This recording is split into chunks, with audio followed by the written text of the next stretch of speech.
tema: a Escola Paulina de Formação de Líderes. Este será o tema que eu estarei apresentando na Assembleia da Convenção Batista Brasileira em Fortaleza.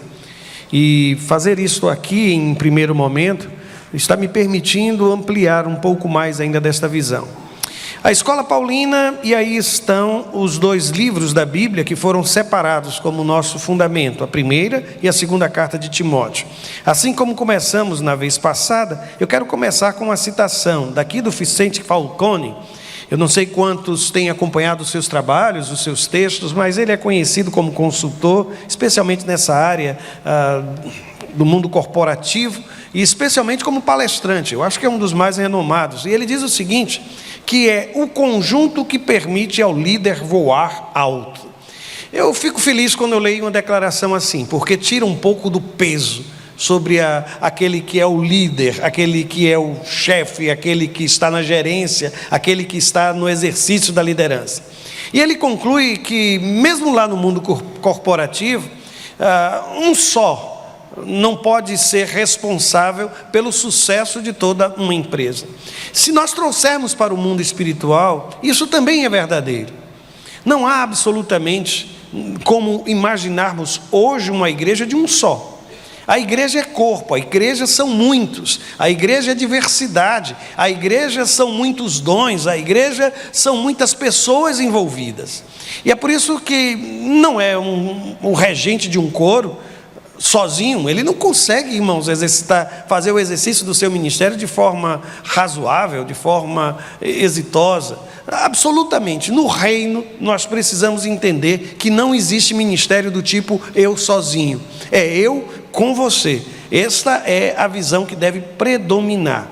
É por isso que a gente insiste sempre que igreja é gente.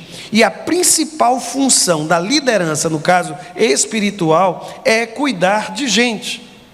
Se bem que estejamos preocupados com patrimônio, se bem que possamos estar preocupados com isto ou com aquilo, o fundamental, a matéria-prima da igreja é isto, é gente. E a gente não pode escapar disso. O curioso, irmãos, é que existe um modelo que eu intitulei aqui, eu fico às vezes com um neologismo, criando expressões para expressar o que eu quero dizer. E aqui eu coloquei a ideia de uma liderança suicida. E eu disse o seguinte: liderança suicida é aquela que justifica o descuidar-se de si mesmo e da própria família em função do cuidar de outros. O que é que eu quero dizer aqui, irmãos, é que quando nós deixamos de cuidar de nós mesmos, quando deixamos de cuidar de nossa própria família, observe que o impacto disso sobre a vida daquele líder, sobre a vida daquele ministério é enorme. Não há como persistir, não há como continuar no exercício de um ministério eficaz sem essa estrutura, sem esse lastro de família e de uma relação saudável com a própria vida. É interessante que o apóstolo Paulo se preocupa com isso. E quando ele escreve ao jovem pastor Timóteo, ele dá uma aula sobre autocuidado. Ele diz o seguinte: olha, tem cuidado de ti mesmo e da doutrina. E eu gosto, irmãos, da forma como ele apresenta, porque primeiro ele coloca o ministro, depois o ministério. Ele coloca o pastor, depois o pastorado. Cuida de ti mesmo, e a partir daí ele diz, e da doutrina. Percebem? E aí o texto continua, persevera nestas coisas, porque fazendo isto, aí ele diz, te salvarás, tanto a ti mesmo, como aos que te ouvem. É como se ele dissesse, se você estiver preocupado somente com os de fora, você pode acabar se perdendo neste processo. Se eu levar isso para o mundo corporativo, a verdade permanece. Quantas pessoas estão cometendo esse suicídio lento, sabe, essa autodestruição, pela ausência do autocuidado, sabe, em função de metas, em função de resultados, multiplicando horas extras, paciência nenhuma, nem consigo, nem com o outro, e a qualidade daquilo que é produzido acaba sendo comprometido. É diferente estabelecer, por exemplo, uma citação ou um texto. Experimente fazer isso quando a sua cabeça não está bem. Experimente fazer um bolo, sabe, irmãos? Aquela receita que você sabe de cor, mas se seu coração não está bem, eu não sei como é isso, mas parece que o azedume da alma passa para a receita, e de repente a gente acaba não experimentando o melhor da vida. Eu quero apresentar aqui 3 pilares. Eu coloquei ali o primeiro deles como o pilar da seletividade. É quando a gente considera algo positivo ou algo negativo. Eu fui apresentado a essa tal seletividade com o Davi. Davi, ele é muito seletivo naquilo que ele come, naquilo que ele se alimenta. E não é por nada não, mas ele ainda está acordado, viu, dona Cláudia? A gente tem uma câmera lá e ela manda a notícia que tem movimento, né, para o meu celular, e vê você no celular toda hora. E era ele, em pé, sentado, conversando, gritando, sentado de novo, indo ao banheiro, voltando. Mas está acordado ainda o rapaz. Seletividade, sabe, gente? Seletividade. Por exemplo, a alimentação dele, a base é a batata. E a textura, sabe? E tudo para ele é... E o fato dele não poder comer nem soja, nem lactose, nem glúten, vai reduzindo isso ainda mais, ainda mais. É por isso que às vezes eu fico pensando nessa coisa da seletividade. E o que é que tem isso a ver com liderança? Eu vou lhe mostrar. Uma das coisas que comprometem por demais a saúde daquele que é o líder, tem a ver com essa dificuldade de separar aquilo que é positivo daquilo que é negativo. Mas Paulo ajuda o jovem pastor Timóteo dizendo assim: Timóteo, guarde o que lhe foi confiado. E ele diz: olha, evite as conversas inúteis e profanas e as ideias contraditórias do que é falsamente chamado conhecimento. Professando alguns, desviaram-se da fé, a graça seja com vocês. Conseguiu perceber o que foi que o apóstolo Paulo disse? Tenha foco e muito cuidado, porque algumas conversas, sabe, sem futuro, ele diz assim: evita, não participe não. Não, pastor, tem isso em igreja? Bom, no primeiro século tinha, tanto é que esse texto é prova disso. Uma das coisas mais curiosas que eu às vezes experimento quando pregador, é quando de repente você termina um sermão e alguém vai: pastor, não é por nada não, mas eu queria fazer uma observação. Aí vem, sabe, discutir uma coisa que você fica olhando assim, aí você se lembra do apóstolo Paulo escrevendo a Timóteo: evita isso, isso faz mal, isso faz mal, isso faz mal, isso não faz bem, isso não faz bem, isso não faz bem. Então, o que o apóstolo está dizendo é que a gente precisa ser seletivo. Tudo aquilo que não for propósito de Deus, tudo aquilo que não for importante, tudo aquilo que não for agregar valor, eu não quero não. Alguém até um dia desses perguntaram: olha, o que você faz com essas pessoas que ficam criando essas situações? Como é que você lida com essa gente? A criatura respondeu: eu não lido não, eu deixo com Deus. Eu vou lidar com isso? Não vou lidar com isso. Eu preciso permanecer focado. E essa é uma das grandes ameaças da liderança. Se perder no meio deste processo, elegendo coisas que são sem qualquer valor, como se fossem importantes. E olha que eu vou dizer-lhes, esse tipo de conversa rende, não é, gente? É uma conversa, é um moído sem fim, não se acaba nunca, sabe? E aquela criatura que é polemista, você pode estar conversando sobre qualquer assunto. O que é que ele costuma fazer? Vai lá, pega esse assunto e com uma habilidade absurda ele consegue levar para onde ele quer chegar. Isso acontece em escola bíblica dominical, isso acontece em corredor de igreja. Mas eu vou voltar para cá para passar para o segundo pilar. Segundo pilar, põe ali, por favor, avance. Slide, alô, isso, avance mais uma vez.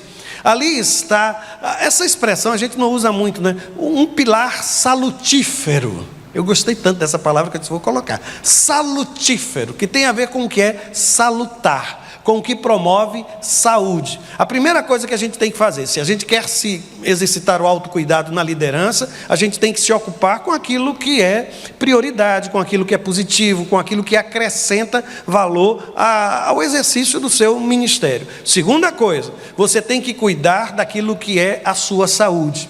Há uma referência no texto sagrado, e a gente precisa ler com cuidado esse texto. Paulo escreve a Timóteo dizendo: olha, Timóteo, não bebas mais água só, mas usa de um pouco de vinho por causa do teu estômago e das tuas frequentes enfermidades. Tem crente que tem esse versículo bíblico, não decorou nem João 3,16, mas esse decorou. Mas esse ele decorou. Eu só quero lembrá-los assim, que no tempo do apóstolo Paulo, a qualidade da água era terrível, terrível. Não tinha todo esse sistema que a gente tem de purificação de água, de filtragem de água. O que fazia do vinho muito mais puro do que a própria água.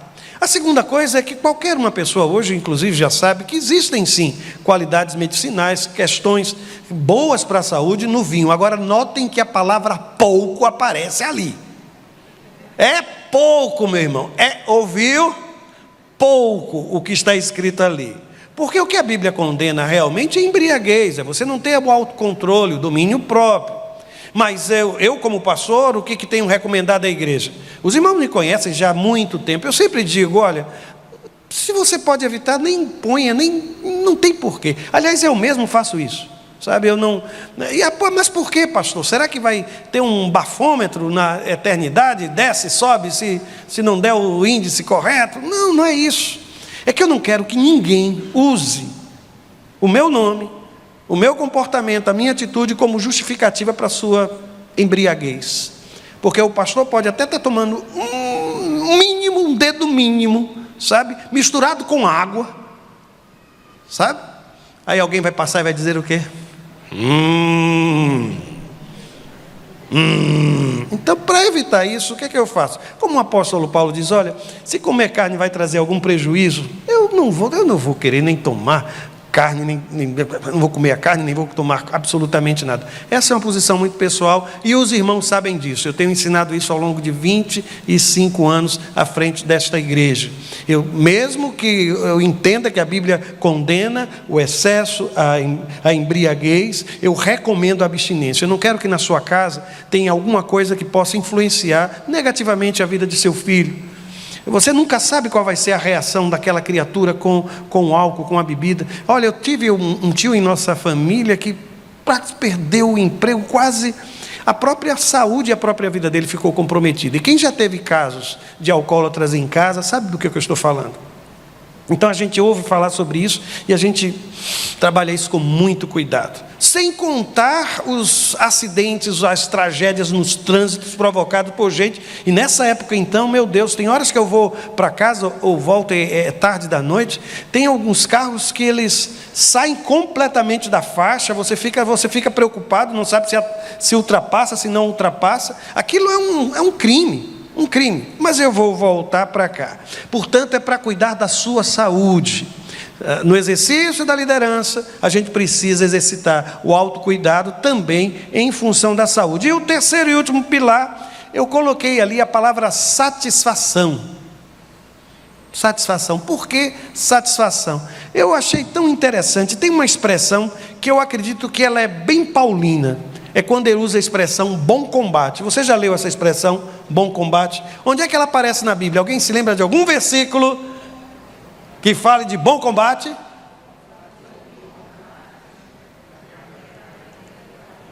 Ok. Combati o...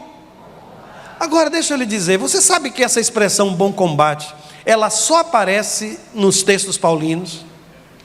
Você sabe que essa expressão só aparece nas cartas de Paulo a Timóteo? Não aparece em nenhum outro lugar. E não aparece só neste verso que você tem em memória. Eu comecei a ler isso e achei tão curioso. No primeiro capítulo da primeira carta, no versículo 18, Paulo começa a conversar com Timóteo, dizendo assim: Timóteo, meu filho, dou-lhe esta instrução, segundo as profecias já proferidas a seu respeito, para que, seguindo-as, você combata o bom combate.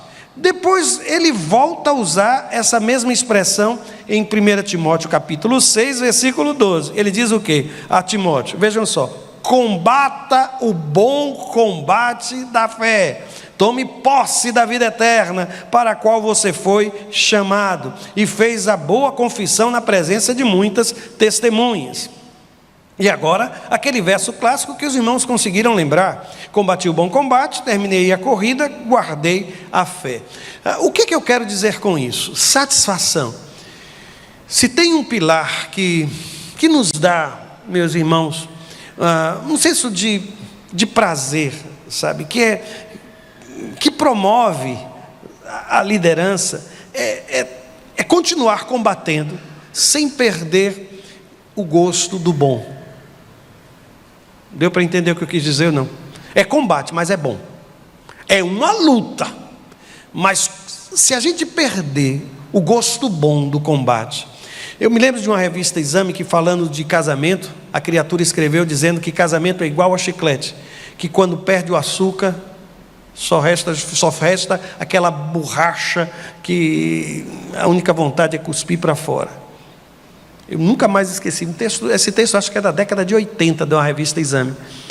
O que é que eu quero dizer com isso, irmãos? É que se o exercício da minha liderança perder o sabor, o gosto bom, e Paulo é muito realista, porque ele usa a expressão combate. Ele não está, de alguma forma, trazendo qualquer ilusão. Ele está dizendo, olha, liderança em igreja é difícil, é uma luta. E é por isso que muita gente desiste. E acha que é muito mais confortável ficar no banco do que se envolver nas ações da igreja. É luta. Mas uma coisa que eu quero que você entenda, é que por maior que seja o tamanho desta luta, deste combate, é bom, é muito bom. É bom, irmãos, sabe, a gente fica, mas é bom, não dorme, mas é bom, tem uns atritos, umas coisas, mas é bom, é bom, é bom. Servir a Deus é bom. É difícil? É uma luta? Dá vontade de desistir? Dá vontade de alvejar o parceiro? Não dá não. Fogo amigo não. Quase que todo mundo já ia direitinho, não foi? Mas é o que o texto está dizendo, a gente não pode perder o gosto bom do servir a Deus. Quando você perde esse gosto bom, todo o exercício da luta, você pode até continuar lutando, mas é tão penoso, é tão penoso. É por isso que lá em Hebreus, eu não ia citar, mas eu posso, o texto diz, olha, tenham cuidado com vossos líderes, não é? Submetei a vossos líderes, para que eles possam fazer o ministério sem peso, de uma forma mais leve, Agora, eu vou avançar, porque o horário está a me dizer ali. Encontrar o quando entre firmeza e flexibilidade é o nosso grande desafio. Então, que uma vez estabelecido essa relação saudável nesses três pilares, o processo de seletividade, a coisa do salutar e o conceito ainda de satisfação, a grande pergunta é: como é que a gente pode exercitar o ministério de uma forma equilibrada? Liderança espiritual, ela trabalha tanto com o conceito de firmeza, quanto com o conceito de flexibilidade. Eu vou tentar explicar o que quero dizer com isso. Paulo, ele faz algumas profecias quando escreve ao jovem pastor Timóteo. Ele diz assim, por exemplo, ele está escrevendo ainda a primeira carta, viu? E nessa primeira carta parece até que ele vai repetir este tema na segunda. Capítulo 4, versos de 1 a 5, ele diz a Timóteo o seguinte: ó Timóteo, nos últimos tempos alguns abandonarão a fé e seguirão espíritos enganadores e doutrinas de demônio. A coisa vai ficando cada vez mais complicada. Tais ensinamentos vêm de homens hipócritas, mentirosos, que têm a consciência cauterizada e proíbem o casamento e o consumo de alimentos que Deus criou para serem recebidos com ação de graças pelos que creem e conhecem a verdade. Pois tudo que Deus criou é bom e nada deve ser rejeitado, se for recebido com ação de graças, pois é santificado, pela palavra de Deus e pela oração. Então, se houve graças, se fez a súplica, aquilo foi santificado diante de Deus. Agora o irmão percebeu o que ele disse? Os últimos tempos serão tempos difíceis. Uma das coisas que eu acho interessante, irmãos, é que se há uma característica da igreja, a igreja ela tem uma alma, entendam, viu, conservadora, porque ela tem uma referência com o passado, ela tem um livro sagrado, ela trabalha com conceitos que são pilares da fé, mas a sociedade vem mudando de uma forma absurda. Eu fiquei impressionado, irmãos, porque durante muitos anos nós tínhamos um inário, cantor cristão. Depois nós pensamos, vamos atualizar isso, afinal de contas, depois de 100 anos de trabalho batista, vamos fazer um inário para o culto cristão, um centenário. Aí criamos um inário para o culto cristão. E o curioso é que alguns dos hinos são hinos do cantor cristão que foram mudadas esta ou aquela sentença, mas para a gente permanecer. Vejam só, demorou 100 anos, mas de 1982 para cá, a forma como a sociedade se transformou foi uma coisa absurda. Nesses últimos anos, eu diria que uns 50, 60 anos, o que mudou a sociedade é uma coisa absurda. E aquele inário para o culto cristão, ele já foi lançado e ao mesmo tempo muitas outras canções começaram a surgir. Eu só estou tomando isso como exemplo, viu, gente? Começaram a surgir. Se nós tivéssemos que compilar todas essas canções e fazer de quanto em quantos anos, Michael, a gente ia precisar fazer um inário? Pensa aí.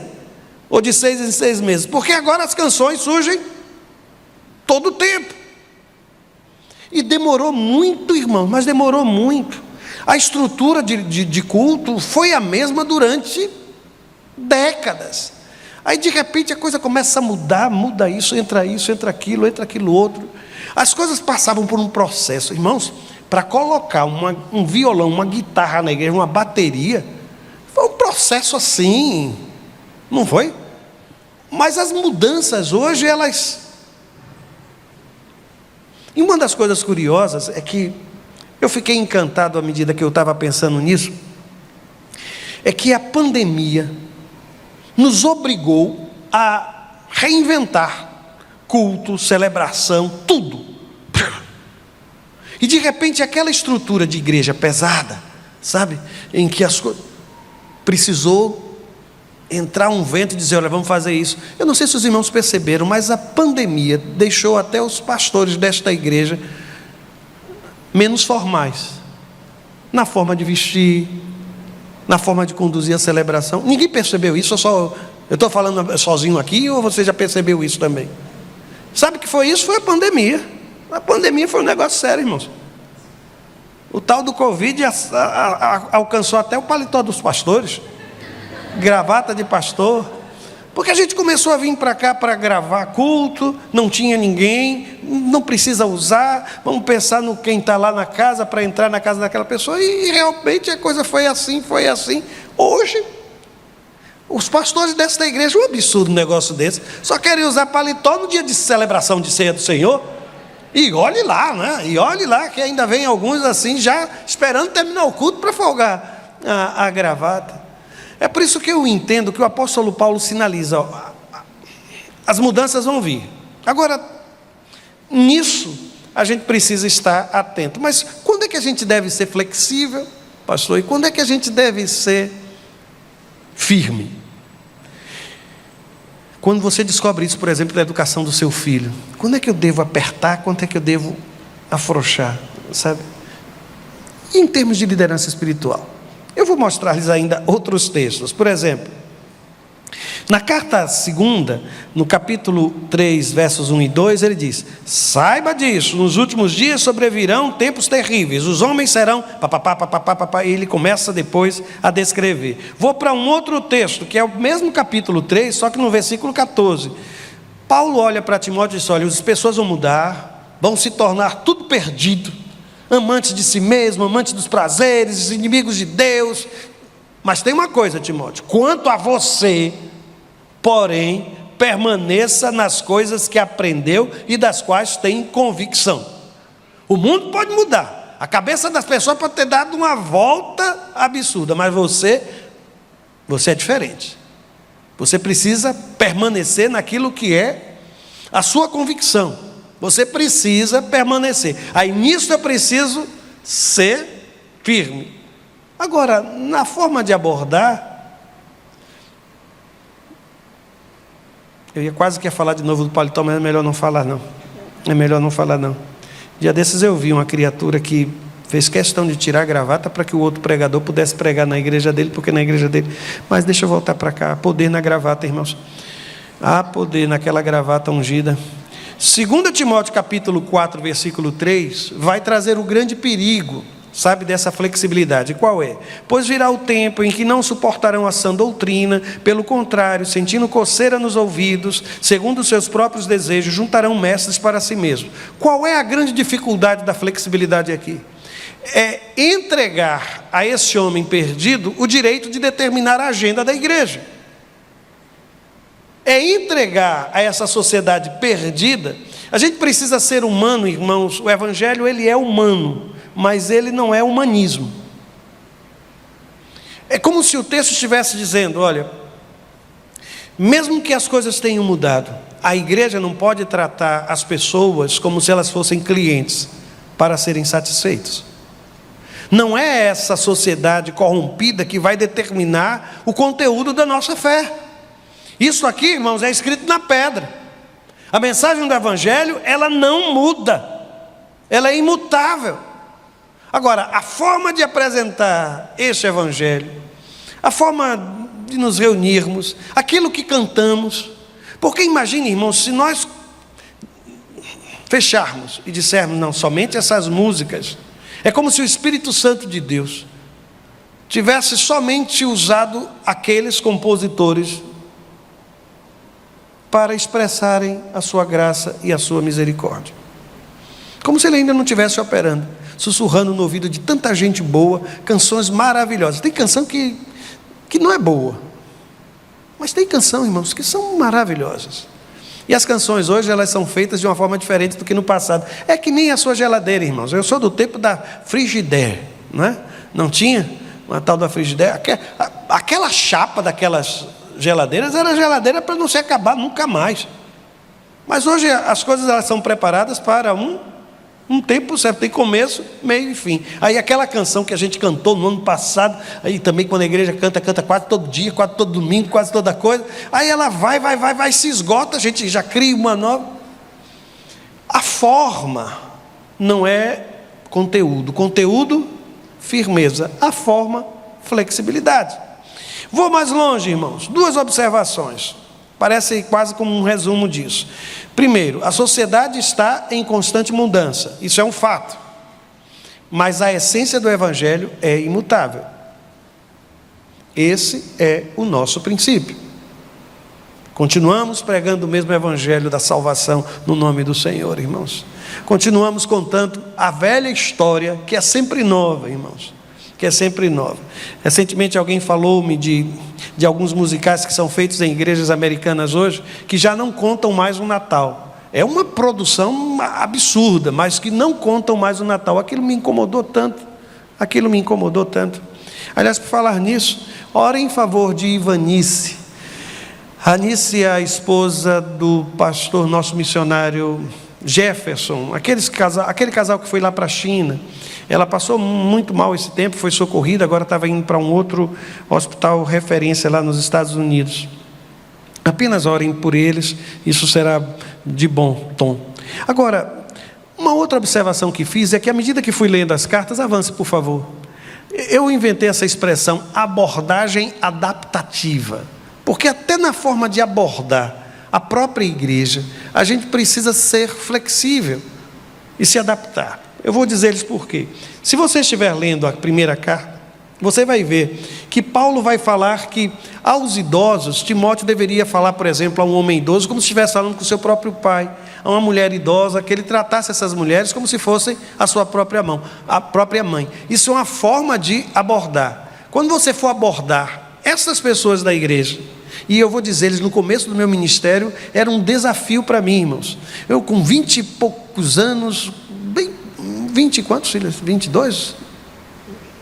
23 anos, eu tendo que aconselhar homens e mulheres que tinham a idade de ser minha mãe e meu pai, com problemas às vezes de relação. Isso para mim era um desafio tão grande. Aí eu sempre me lembrava dessa recomendação do apóstolo Paulo: quando for lidar com gente assim, com essa faixa da igreja, se adapte a essa situação e trata essas pessoas como se elas fossem seu pai, como se elas fossem sua mãe, com todo o respeito que elas merecem. Aí Paulo depois vai nesse mesmo capítulo, só que a partir do versículo 3 até o 16, ele orienta como Timóteo deveria tratar as viúvas. Aí aparecem as viúvas mais novas, as viúvas mais velhas, e ele faz quase que um modelo. Olha, para tratar este grupo da igreja, você precisa assumir esta postura. Depois lá, avança por favor.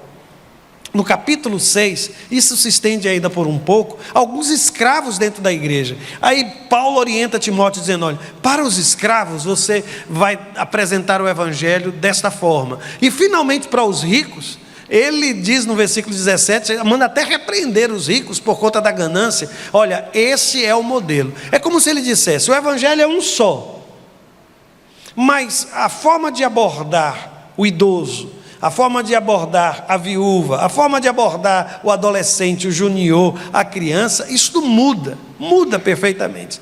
Eu fiquei tão desafiado recentemente, eu fui pregar lá em Pitanguinha. Quantos estavam lá na congregação da Pitanguinha naquele dia? Estavam. Observou alguma coisa na forma do seu pastor pregar? Não? Ou sim? Ou não? Ou sim? Se a gente vai para uma comunidade que a gente sabe do perfil daquelas pessoas, como é que deve ser o sermão do pastor? Acessível, cheio de ilustrações, de histórias do dia a dia, com aplicações muito práticas, porque a gente precisa entender que o evangelho é um só, irmãos, e ele não muda. Agora, a forma de apresentá-lo, quando você vê o pastor aqui falando para as crianças, você deve dizer, meu Deus do céu, se uma pessoa chegar naquele dia para conhecer o seu pastor, vai dizer que seu pastor... Sei não, mas não sou eu, é o rapazinho, é o Pedrinho, não sou eu, irmãos, que faz aquelas coisas não. Ele tem alma própria, aquele rapaz tem alma própria. Mas é isso que eu quero que os irmãos observem. Essa é a flexibilidade de apresentar o evangelho de uma forma que ele possa encarnar em cada grupo específico da igreja. Mas ao final eu quero só fazer 2 perguntas e o culto vai terminar com essas 2 perguntas. Primeiro, qual é o seu lugar no corpo de Cristo? Qual é o seu ministério? Você tem noção do propósito de Deus para a sua vida nesta comunidade? Onde você acredita que poderia servir ao seu Senhor? Tem essa resposta? Então a segunda pergunta, qual é? O que é que impede seu envolvimento? Transformar, porque eu sei que quando a gente vai para um culto assim, que essas coisas são ditas, eu tinha tanta vontade de trabalhar lá com as crianças. Gente, se passar mais um ano, no próximo ano você vai dizer a mesma coisa, começa. Eu queria tanto trabalhar no estacionamento, eu vejo aqueles homens ali, uma turma tão boa, está esperando o quê? Eu gostaria tanto de servir a Deus lá na sala sensorial, está esperando o quê? Eu queria tanto trabalhar com libras, sabe, sinalizando. Aí eu lhe pergunto, está esperando o quê? É por isso que o grande desafio hoje para a nossa igreja é transformar o desejo de servir em atitude, em compromisso. Conviva com essas 2 perguntas, viu? E eu vou pedir a Deus que não lhe dê sossego enquanto você não encontrar respostas para essas 2 perguntas. Se você tinha pendurado a chuteira, disse, olha, esse ano eu quero descansar, nadinha, vai servir ao teu Senhor, vai se dedicar à obra. Não sabe qual é o grande presente que um servo de Deus tem, irmãos? É estar servindo. Não é nada além disso. É estar servindo ao seu Senhor. Vou dizer novamente, viu? A dedicação dos dízimos já foi, não foi, irmãos? Queria tanto trabalhar na projeção, olha aí. Vamos trabalhar na projeção, na transmissão. Deus quer ser honrado a partir do seu ministério, a partir do seu serviço. Deixe-me orar por isso. Pai querido, eu repito o que há pouco falei. O que eu quero te pedir é que o meu coração e o coração dos meus irmãos não encontre tranquilidade enquanto não descobrir como ser útil no teu reino. Ajuda-nos, Senhor, nós queremos te servir. Se há alguém aqui ressentido com alguma coisa que aconteceu ou não aconteceu, em nome de Jesus, Pai, transforma essa mágoa, essa amargura em serenidade, em paz, em motivação para continuar o exercício do seu ministério. Se há alguém aqui que nunca trabalhou, nunca se envolveu, mas sempre desejou, que o próximo passo seja se tornar útil, ainda mais útil, na tua causa, no teu reino, na tua obra, meu Pai. Que nós tenhamos um ano muito feliz, com o teu povo engajado, envolvido, participando, cooperando, servindo, com alegria ao Senhor. Essa é a nossa oração no nome de Jesus. Amém e amém.